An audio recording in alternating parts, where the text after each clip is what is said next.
Share this article. At the U.S. Grant Hotel, Republican governor candidate John Cox celebrates advancing to a November runoff.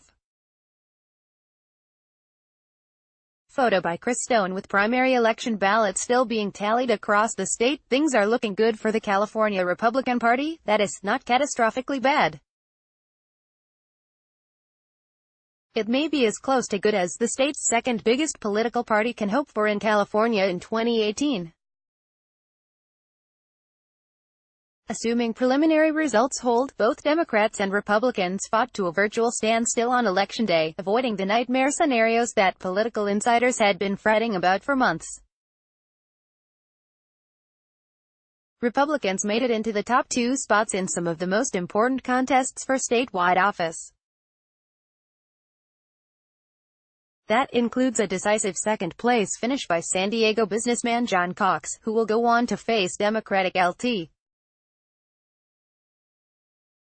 Governor Gavin Newsom in the race for governor. That could prop up conservative turnout in November, even as Newsom tries to rally his base against the candidate he calls a foot soldier of President Trump. But Republicans failed to make it into the November race for U.S. Senate, which was largely expected, Lieutenant Governor, not quite as expected, and Insurance Commissioner, though a former Republican with no current party affiliation came in first. Republicans did not manage to shut Democrats out of any competitive congressional races, despite the Democrats' own worries about that, boosting the latter's hopes of regaining control of the House in November. Republican turnout was not suppressed by Trump, his low statewide approval ratings notwithstanding. So now what for the California GOP?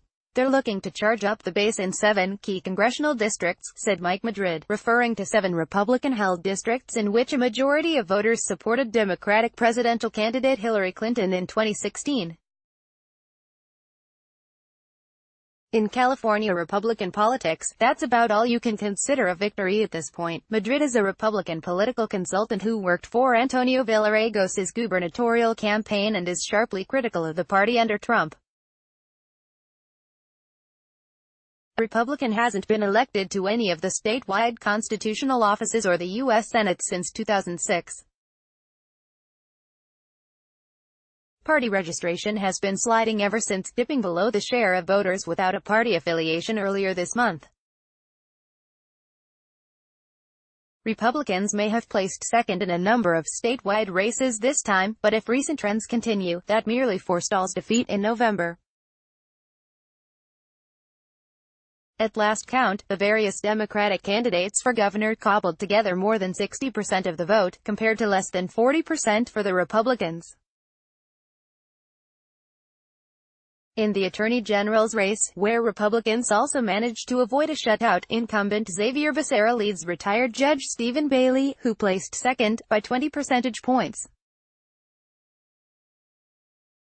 One right-of-center candidate may have scored a first-place victory, though he isn't listed as a Republican. Steve Poizner, who served as the state's Republican insurance commissioner from 2007 through 2011, ran for his old job without a stated political party preference.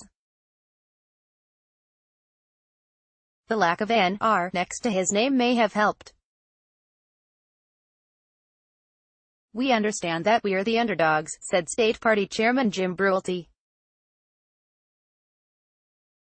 For months he has argued that the party's way forward is to consistently remind voters that Democrats have controlled every lever of power in Sacramento for 8 years, and are therefore responsible for any problems facing the state. "They own it, they broke it, and we're the fix," he said. Their strategic reason for wanting to mention Donald Trump in every other sentence is because even though they're in charge, they don't want to take credit for California. Democrats get it.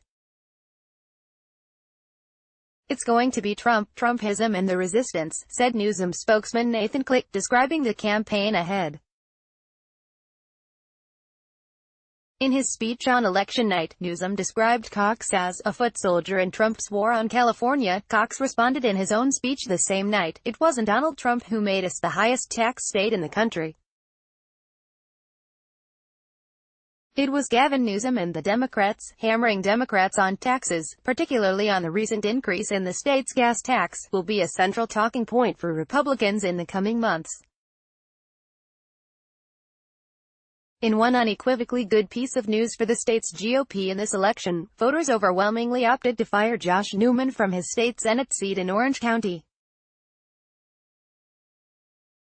Successful recall campaign strips Democrats of their supermajority control of the state Senate, although they hope to win it back in the fall. It also provides Republicans with a political game plan for the months ahead. People who supported the gas tax increase are going to have a lot of explaining to do, said Brulte. Pete Peterson, a Republican who ran for California Secretary of State in 2014 and who is now the dean of Pepperdine University's School of Public Policy, said he hopes the party thinks a bit bigger than the gas tax. By overwhelming backing a left-leaning candidate like Newsom over a relative moderate like Villaraigosa, the Democrats have left the Republican Party an opening in California, he said. The premise of the Villaraigosa campaign was to tack toward the center of California's political spectrum, embracing targeted government assistance and a liberal immigration policy, while pumping the brakes on expensive programs like a proposed single-payer healthcare system, enthusiastically supporting charter schools and occasionally wading into conservative rhetorical territory about red tape and bureaucratic excess. With Villaraigosa's loss, there's a significant part of the Democratic Party that is not going to be represented in this governor's race, said Peterson, who supports Cox.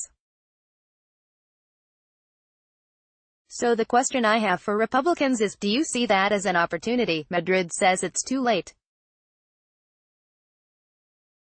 Cox, whose campaign was partly against conservative Assemblyman Travis Allen of Huntington Beach, embraced the support of President Donald Trump and spoke in favor of his immigration policies. To think that somehow moderates, centrist Democrats, are going to move over and vote for a Trump supporter because they're paying some extra money at the pump completely fails to grasp what is happening in this country and this state, Madrid said. CalMatters.org is a non-profit, non-partisan media venture explaining California policies and politics. Republicans held their own in primary, but its uphill to November was last modified, June 9, 2018 by editor greater than subscribe to Times of San Diego's free daily email newsletter. Click here to follow us.